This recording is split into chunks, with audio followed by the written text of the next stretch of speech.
والحمد لله رب العالمين. اللهم صل على سيدنا مولانا محمد وعلى آله وأصحابه وبارك وسلم. اللهم صل على محمد النبي الأمي وعلى آله وسلم تسليما. يا رب صل وسلم دائما أبدا على حبيبك خير الخلق كلهم.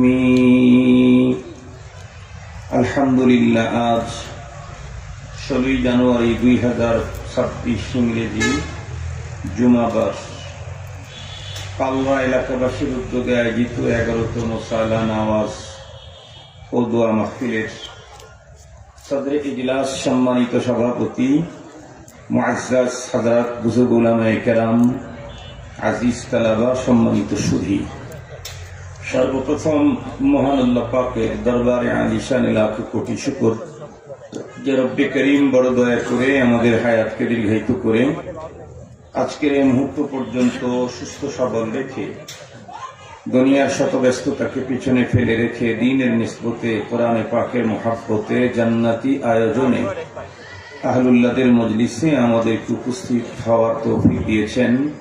সে মহান মহিয়ানের দরবারে আমরা প্রত্যেকেই শুকরগুজার হচ্ছি। জবান খুলে ভক্তি সহকারে মুহাব্বত নিয়ে দিল থেকে আবেগের সাথে উচ্চ কণ্ঠে সকলেই পড়ে নেই আলহামদুলিল্লাহ। সম্মানিত উপস্থিতি, রাত্রি তো খুব বেশি হয় নাই, মাত্র 10টা বাজে 13 মিনিট। আপনাদের এই অঞ্চলের লোকেরা কি 8টা সাড়ে 8টায় ঘুমিয়ে যায়? আমার যতটুকু ধারণা, সারা দেশে বিদ্যুৎ ইলেকট্রিসিটির সংযোগের পরে মানুষ গ্রামেও 10টার আগে ঘুমায় না। মাহফিল তো বাৎসরিক, তাই না?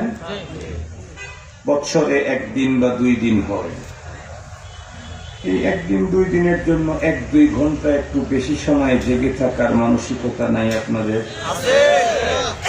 তাহলে আমি আপনাদেরকে একটু অনুরোধ করব, অনেক লম্বা টাইম ওয়াজ আমি করি না। আমার ওয়াজের নেশাব হলো 1 ঘন্টা, কখনো 10 মিনিট কম, কখনো 10 মিনিট বেশি। আমি অনুরোধ করব, মাঝ মাঝ থেকে লোকজন উঠে গিয়ে একটু কেমন জানি দৃষ্টিকটু, দেখতে অসুন্দর দেখাচ্ছে প্রোগ্রামটা, আমরা একটু কষ্ট করে একটু কাছাকাছি, একেবারে গায়ের সাথে গা লাগানোর দরকার নাই, তবে দৃষ্টিকটু গ্যাপগুলি দেখতে অসুন্দর দেখাচ্ছে, এটা একটু পূরণ করে বসা যায় না? আপনাদের মাহফিল হলো সারা বৎসরে একবার। আমি যেখানে জুমার নামাজ পড়াই, আলহামদুলিল্লাহ, জুমার নামাজ তো বছরে একবার হয় না, ঈদের নামাজও তো 2 বার হয়, জুমার নামাজ তো 7 দিন পর পর হয়। আলহামদুলিল্লাহ, আমার মসজিদে তো জুমার নামাজের মুসল্লির সংখ্যা 12 থেকে 13,000, 7 দিন পর পর 12 থেকে 13,000। অসুস্থ জনিত কারণে আমি 4 জুমা উপস্থিত থাকতে পারিনি, আজকে প্রথম গিয়েছি। আলহামদুলিল্লাহ, আমার মুসল্লিদের অস্বাভাবিক ভালোবাসা মুহাব্বতে আমি আপ্লুত। মাত্র 1টা মাস গ্যাপ অসুস্থতার কারণে, আল্লাহ শুকর, মানুষের এত ভালোবাসা। আপনারা 1 বছর পরে একটা ওয়াজ শুনতে আসছেন, 10টা বাজার সাথে সাথে রওনা করছেন, এটা তো সুন্দর হইল না। আমি কিন্তু অসুন্দর বলি না, বলছি যে সুন্দর হইল না। আমি একটা সাবজেক্টের উপরে কথা বলবো, অত্যন্ত জরুরি, সিরিয়াস জরুরি। এ কারণে আমি লম্বা কথা বলবো না, সব কথা বলবো। এ কারণে আমি কোরআনে হাকিমের সূরাতুল মায়েদা 3 নম্বর আয়াতে কারিমা, অনেক লম্বা আয়াত, 5-7 লাইন হবে মিনিমাম, সেখান থেকে 1 লাইনের চাইতে একটু বেশি অংশ আমি তেলাওয়াত করেছি শেষের দিকে। মানে আমি যতটুকু তেলাওয়াত করেছি এর পরেও এই আয়াতের অংশ আছে, আর আগে তো অনেকখানি আছে, এবং আরো কিছু আয়াতে কারিমা আমি তেলাওয়াত করেছি 2টা। ওইগুলি নিয়ে তো বড় আলোচনা হবে না, আমি সূরাতুল মায়েদার যে অংশটুকুন পড়েছি এবং নবী করিম সাল্লাল্লাহু আলাইহি ওয়াসাল্লামের জবানে মোবারকের যে হাদিসখানা পড়েছি, এই দুইটাকে সামনে নিয়ে সুযোগ পেলে আমি আলোচনা করব ইনশাআল্লাহ। পুরা এক আয়াত তেলাওয়াত করি নাই, এক আয়াতের 5 ভাগের 1 ভাগও তেলাওয়াত করি নাই, এত অল্প তেলাওয়াত করেছি। কিন্তু এই আয়াতে কারিমার তথ্য আর মাহাত্ম্য আর মর্যাদা, এটা আমরা উপলব্ধি করতে না পারলেও ইহুদিরা উপলব্ধি করেছে। এ কারণে টোটাল কোরআনে 6400 অধিক না 200 অধিক আয়াত আছে, 6000-এর উপরে আয়াত আছে।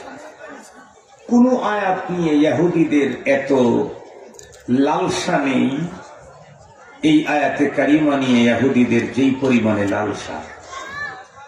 আমি আপনাদেরকে তাফসীর থেকে শুনাই। খলিফাতুল মুসলিমিন হযরত ওমর ফারুক রাদিয়াল্লাহু তাআলা আনহু, ওনার কাছে ইহুদি এসে বলতেছে, ওগো আমিরুল মুমিনিন, আপনাদের ধর্মীয় গ্রন্থে এমন একখানা আয়াত নাজিল হয়েছে, আল্লাহ নাজিল করে দিয়েছেন, ওই আয়াতটা যদি আমাদের ধর্মে গ্রন্থে আল্লাহ নাজিল করতেন, তাহলে এই আয়াত নাজিলের দিনটা আমরা ঈদের দিন বানিয়ে ফেলতাম। বুঝেন এই আয়াতের প্রতি তাদের কি পরিমাণে লিপ্সা, লালসা। আমাদের ধর্মীয় গ্রন্থে নাজিল হয়েছে দেখে তারা ঈর্ষান্বিত। হযরতে ফারুক আযম রাদিয়াল্লাহু তাআলা আনহু তখন ওই ইহুদিকে জিজ্ঞেস করলেন, কোন সে আয়াত? ইহুদি তখন বলল, আল-ইয়াওমা আকমালতু লাকুম দীনাকুম ওয়া আতমামতু আলাইকুম নি'মাতি ওয়া রাদিতু লাকুমুল ইসলাম দীনা। ফারুক আযম রাদিয়াল্লাহু তাআলা আনহু তখন মুচকি হেসে বললেন, কি বললে তোমরা? বলে, এই আয়াত যদি আমাদের ধর্মীয় গ্রন্থে নাজিল হতো, এ মহান ঘোষণা, তাহলে আমরা এই আয়াত নাজিলের দিনটাকে ঈদের দিন বানাতাম, এত বেশি আনন্দ হতাম। নবী হযরতে ফারুক আযম রাদিয়াল্লাহু তাআলা আনহু উত্তর করলেন, তোমরা জানো কি এই আয়াতে কারিমাকে আল্লাহ তাআলা কোন দিন নাজিল করেছেন? ওরা বলে, না তো। ফারুক আযম রাদিয়াল্লাহু তাআলা উত্তর করলেন, আরে মিয়া, তোমাদের ধর্মীয় গ্রন্থে এই আয়াত নাজিল হলে এই আয়াত নাজিলের দিনটাকে তোমরা সিঙ্গল ঈদ বানাতে, আর রব্বুল আলামিন নিজেই এই আয়াতে কারিমাকে নাজিল করতে ডাবল ঈদের দিনে নাজিল করে দিয়েছেন। এতটুক পর্যন্ত আলোচনা শোনার পরে আমাদের কিন্তু দুইটা জিনিস জানতেই শেষ। তো প্রথমটা শুনেন, এই আয়াতে কারিমা আল্লাহ তাআলা নাজিল করেছেন কোন দিন? আমাদের বিশ্বনবী মুহাম্মদুর রাসূলুল্লাহ সাল্লাল্লাহু আলাইহি ওয়াসাল্লামের বিদায়ী হজে আরাফার দিন, আরাফার মাঠে জাবালে রহমত, রহমতের পাহাড়ের উপরে।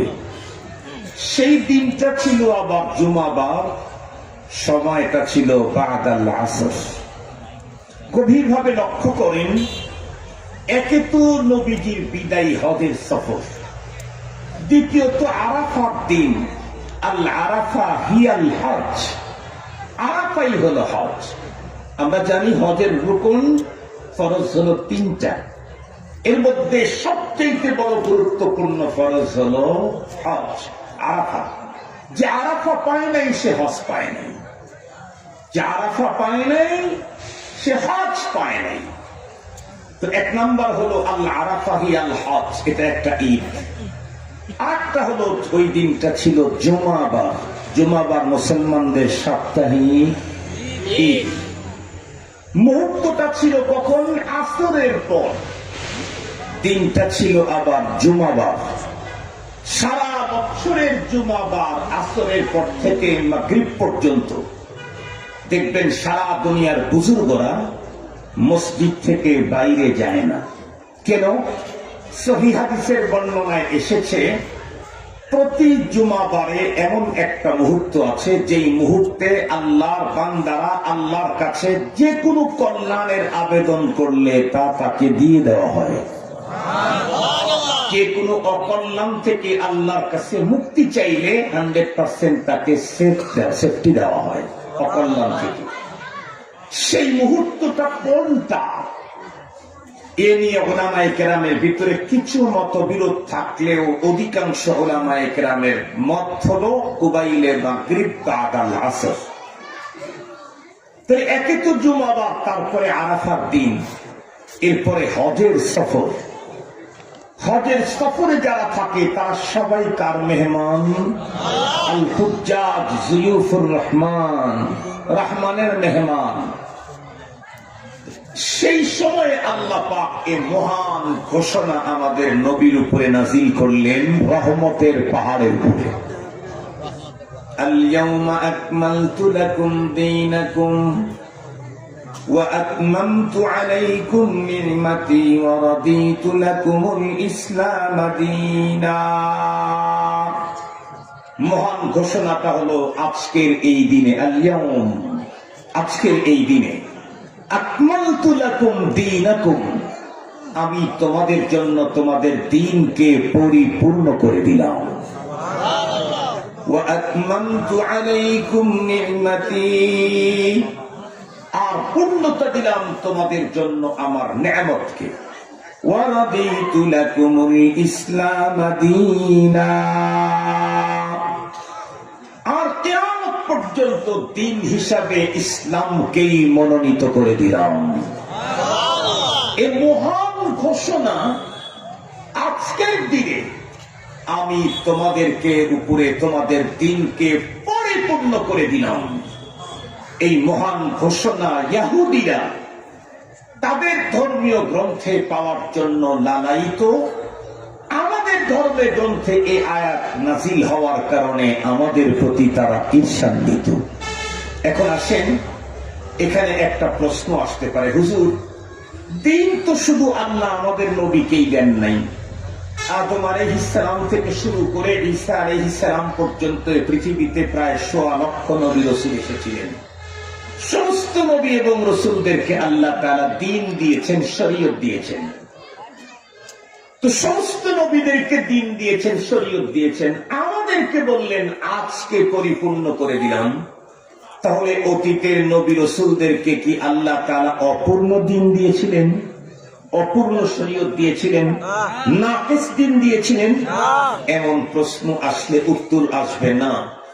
পৃথিবীর কোন নবীকে আল্লাহ পাক অপূর্ণ দ্বীন, অপূর্ণ শরীয়ত দেন নাই, নাকিস দ্বীন কাউকে দেওয়া হয় নাই। এমনকি যেই নবীর টোটাল লাইফে দাওয়াত দিয়ে দিয়ে দিয়ে দিয়ে মাত্র 3 জন উম্মত বানাইছেন, সেই নবীকেও অপূর্ণ দ্বীন, অপূর্ণ শরীয়ত দেওয়া হয় নাই। পৃথিবীর সমস্ত নবী এবং রাসূলগণকে আল্লাহ তাআলা পূর্ণ দ্বীন, পূর্ণ শরীয়ত দিয়েছেন। তবে আমাদেরকে দেওয়া হয়েছে হলো পরিপূর্ণ। আপনারা বলেন পূর্ণতার পরে পরিপূর্ণতার একটা অপশন থাকে, কিন্তু কোন জিনিস যখন পরিপূর্ণ হয়ে যায় তখন এইখানে আর অন্য কিছু ঢুকানোর জায়গা থাকে না। তার অর্থই হলো এই পৃথিবীর যেই লোকটাই বলবে আমি মুমিন, এদেশের হোক আর বিদেশের হোক, সাদা হোক আর কালো হোক, শিক্ষিত হোক আর অশিক্ষিত হোক, রাজা হোক আর প্রজা হোক, গ্রামের হোক আর শহরের হোক, যে কোনো সভ্যতা, যে কোনো সংস্কৃতিরই হোক না কেন, যে বলবে আমি মুমিন, যে বলবে আমি মুসলিম, তার অর্থই হলো তুমি তোমার জীবনের কোন অপশন, কোন ফাংশনে জন্মের পর থেকে শুরু করে মৃত্যুর পর পর্যন্ত কোথাও অন্য কারো সভ্যতা, সংস্কৃতি, তন্ত্র মন্ত্র তুমি ধার করে আনবার কোনো সুযোগ নাই। কেন? কারণ তোমাকে দেওয়া হয়েছে পরিপূর্ণ দিন। কেউ যদি নিজেকে মুমিন, মুসলমান বলার পরেও অন্য কোন সভ্যতা, সংস্কৃতি সে যদি তার দেশে, তার রাষ্ট্রে, তার সমাজে, তার ফ্যামিলিতে যদি বাস্তবায়ন করতে চায়, তাহলে সে যেন তার কর্ম পদ্ধতিতে আল্লাহ পাকের ঘোষণাকে প্রত্যাখ্যান করলো। কথা বলেন না কেন? কথা বলেন না কেন? এই জন্য যেই লোকটা বলবে আমি মুমিন, তার জন্য পৃথিবীর কারো কাছ থেকে কোনো দিকে কোন সভ্যতার সংস্কৃতি সিস্টেম ধার করে আনবার প্রয়োজন নেই। শুধু প্রয়োজন নাই তা না, পারমিশনও নাই। কথা বলেন, পারমিশনও নাই। আল্লাহ পাক রব্বুল আলামিন স্পষ্ট বলেন, ইয়া আইয়ুহাল্লাযীনা আমানু দুখুলু ফিস-সিলমি কাফা। হে ঈমানদার, তোমাকে ইসলামের ভিতরে 100% পুরোপুরি ঢুকতে হবে। জীবনের কোন জায়গাতে অন্য কারো সংস্কৃতি ধার করে আনার কোনো পারমিশন নাই। দুঃখের সাথে বলতে হয়, আমাদের দেশে আমরা কি দেখছি, দিন যত গড়তেছে আমাদের দেশে শিক্ষিত লোকের হার বাড়তেছে এবং আপার আপার শিক্ষিত হচ্ছে। এত বড় বড় জগৎ বিখ্যাত ডিগ্রিধারী আমাদের দেশে তৈরি হচ্ছে। ছোটবেলায় বাপদাদার সম্পদ, অর্থ ও বিত্ত বৈভবের কারণে দেশ ছেড়ে উন্নত শিক্ষা গ্রহণের জন্য